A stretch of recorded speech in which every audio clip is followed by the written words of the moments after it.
In this video we're gonna show you how to style facial hair pieces with traditional curling irons. These are some typical irons that we are using, and I'm gonna use especially two of them in this video. I'm gonna use the middle of the round curling irons and the moustache iron. This is the oven that we heat the curling irons in. I usually put it around 250 degrees Celsius. I'm not sure what that would be in Fahrenheit. Anything above this will burn the hair immediately. Just put the curling irons in to warm up. Occasionally turn them so you get an even heat. Here you can see some of the basic how you handle them. The spinning is for cooling it down. I know when the temperature is correct because I've learned what the iron smells like at the correct temperature. And a lot of it is based on tiny little movements, just like this one I'm showing here. Again, cooling. So we're going to start here now on styling a beard. This is not a tutorial on how to cut the hair in them, but I'm going to assume that you already know how to cut a beard, and this is just about the traditional styling. You can find these old curling irons in flea markets quite often. You can buy them new as well, but they're very, very expensive. And the ones I showed you earlier here, they were all bought in a flea market, and they are great. I've used them for many years now. I think I paid about $2 each for them. I've cleaned the beard because this beard has been used once before, and now I'm just pinning it up on a head. It doesn't have to be a head of a person, just as long as it has a basic rough chin shape to it. You can also use these cheap white styrofoam heads. And the good thing about this head is that I can just use normal needles to pin it up. I start off with brushing it through. Once one of the needles broke, so I'm just replacing that one.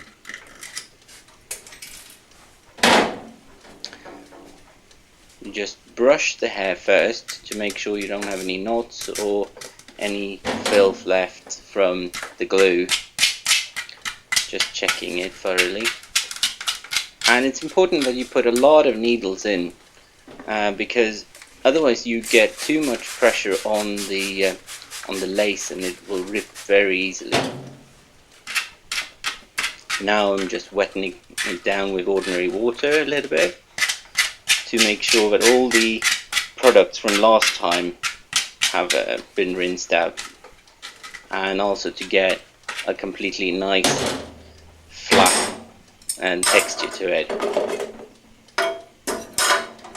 You don't always have to do that, but in this case I thought it would be a good thing to show. And I'm combing it a little bit as well, making sure it's perfectly clean.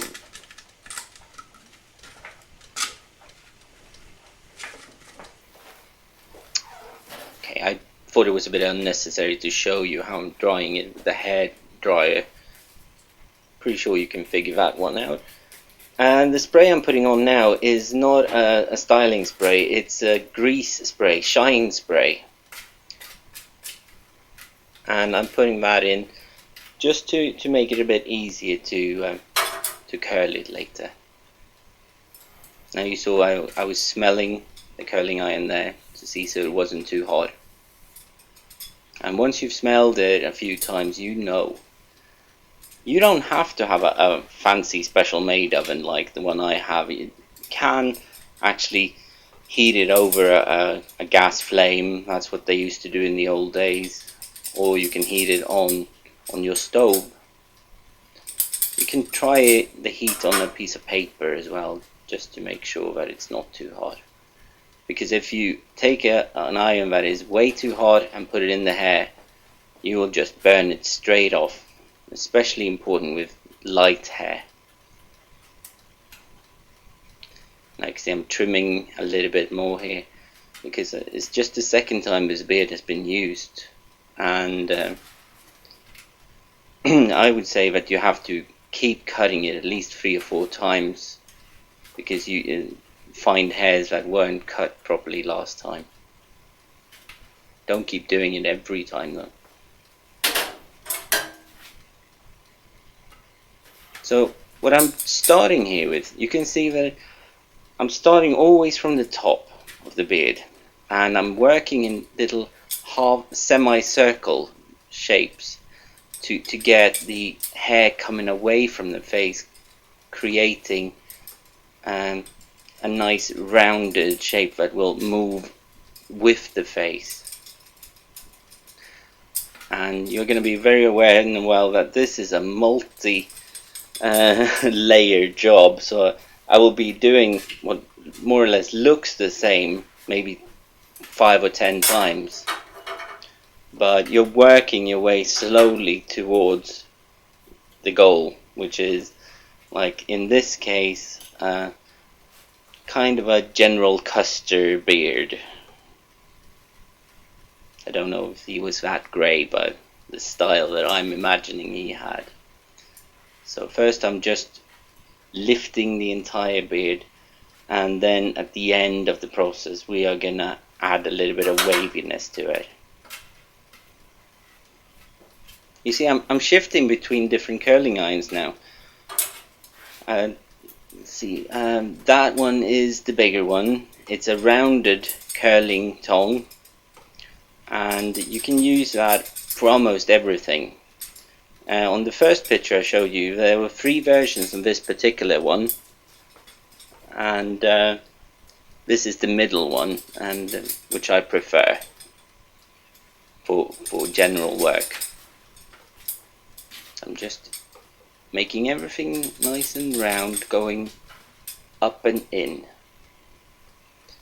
The other tong I'm using is called a Moustache iron, and that is just two flat pieces of metal which are pointy. I think I'm using that one there. Yeah, and that one is great for lifting in the edges of the moustache or beard. And you can see that my hand is always moving in a half circle to create the lift from the face.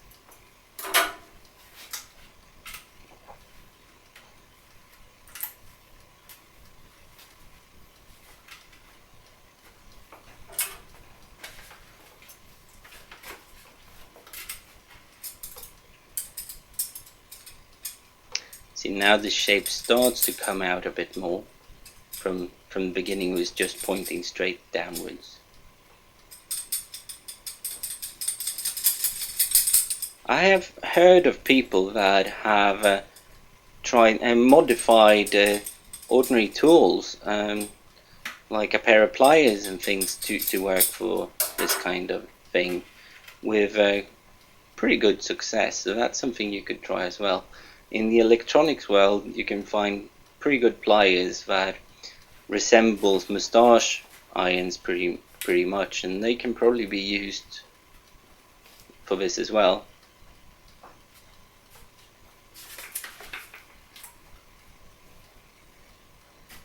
Whenever I'm combing a beard, it's very important to angle the comb downwards, so the pegs of the comb don't go into the lace, because you will rip the lace pretty quickly. So I'm leaning it away from the face. Sometimes when I'm doing this, you can see a bit of smoke coming up from the hair. That is not hair burning in this case. It is the shine spray, which contains a lot of fat, and the fat boils away. if you are burning the hair, you will know it, because it's a lot more smoke.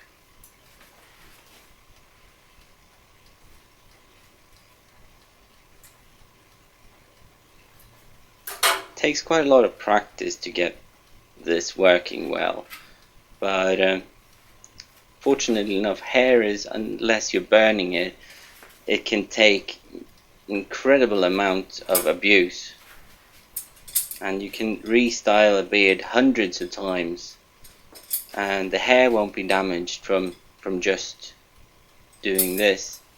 What damages false beards and moustaches is more the glue that you apply it with. Now you can see I'm pretty happy now with the rough shape of the beard, with a kind of flat under the shin and going out a bit on the sides. So now I'm starting to do a little wave coming down from the cheek. You're going to see it much clearer in the video later here on the other side. It's a little trick how you put the iron in and then you move it sideways to create the wave.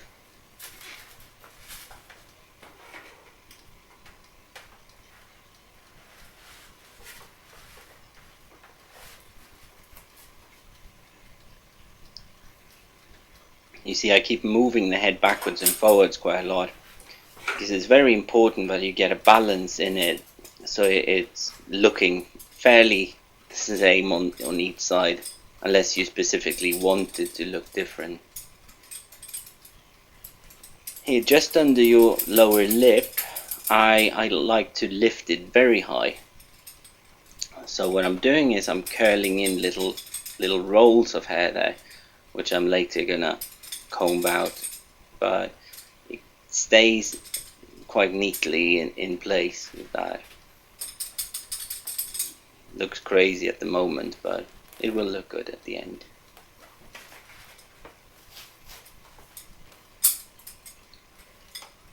Notice how often I keep smelling it. Now I'm just checking the angles on the other side before I can do this. Now you see I'm holding the hair with the comb, and then I was moving down the iron to create the wave. I'm going to do it again here when the iron heats up a bit more.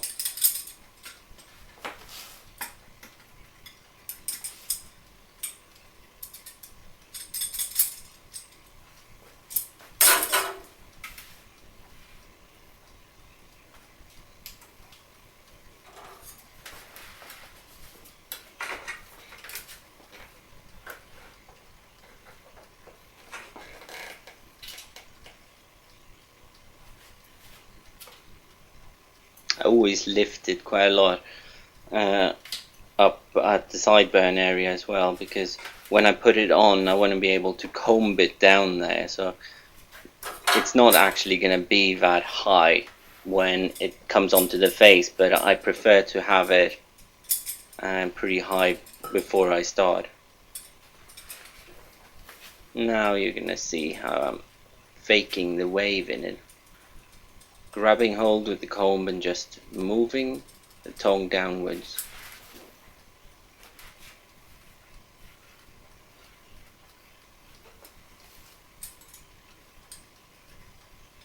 And then just bending the outside back in again.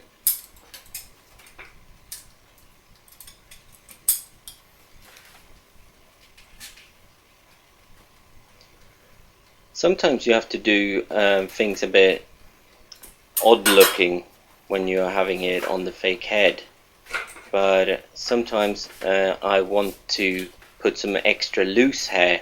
If say that I want the transition between the beard to the temple to be extremely thin, then I will cut that part of the beard off and then just apply the hair like loosely onto the face when the beard is on.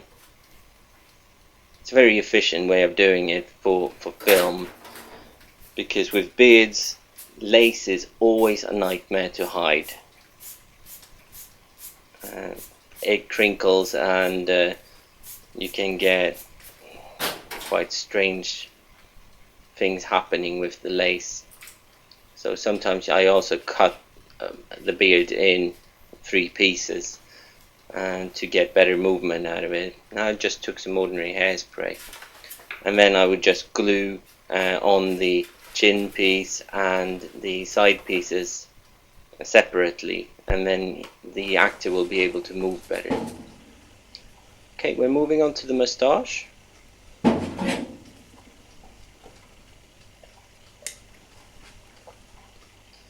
The moustache is much smaller, so I'm using smaller pins here, and I want to be able to work from above, so I'm putting it on a flat surface. And this is a rubber wig block, which is easy to put needles in. But I'm making sure there's just a tiny little metal head on these needles, so they won't interfere with what I'm doing.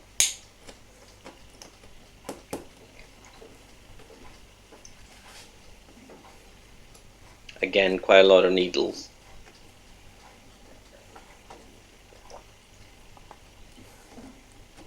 It's very easy to destroy the lace, so you have to be very careful.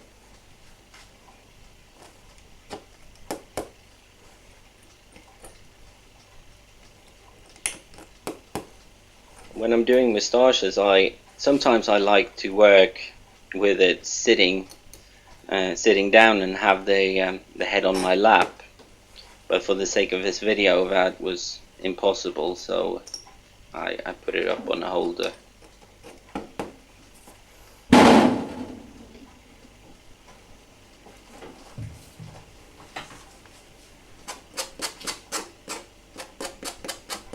Notice the angle I hold the comb there whenever I'm combing it. This is an incredibly thick hair wax. It doesn't have to be this brand, it could be any really thick brand, but it makes styling a moustache so much easier. Notice the angle of the comb. That's what you should do as well.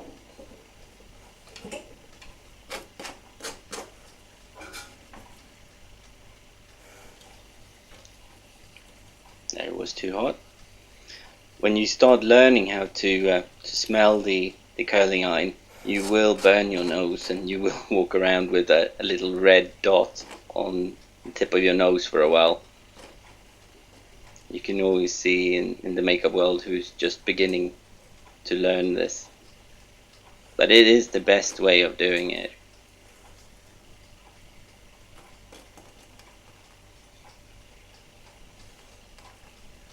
It's the same principle here really as with the beard. I'm working in half circle shapes, lifting it out from the face to give it air inside it. And this moustache is longer on the sides because I want to comb it together with the beard.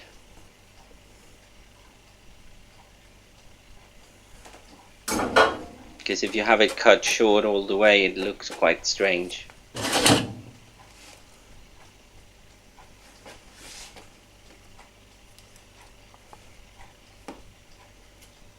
This moustache is not exactly the same color as the beard on purpose. I like to have my moustaches just a wee bit lighter, and maybe a bit more yellow as well, because I saw when I first made this one, I saw it as he was a smoker, and then moustaches tend to become quite yellowy.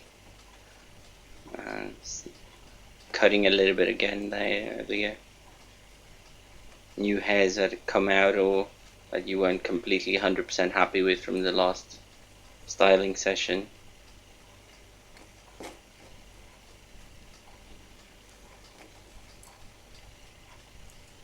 And I know it can be quite tricky to see exactly how I'm moving the iron, but imagine that I'm opening it and closing it 100 times a minute or even second, because I don't want it to get stuck.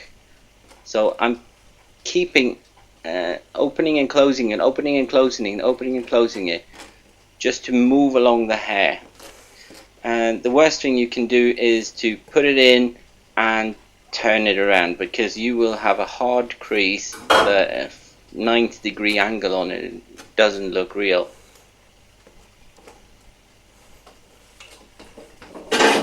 So movement is the key to all kinds of natural flow in a hairpiece. It's more or less done here now. And just doing some finishing touches before we put some more spray on.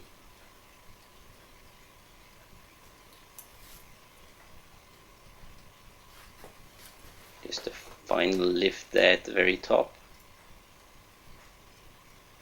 That's why I changed the angle of it now, because I want to be able to see the profile of the moustache.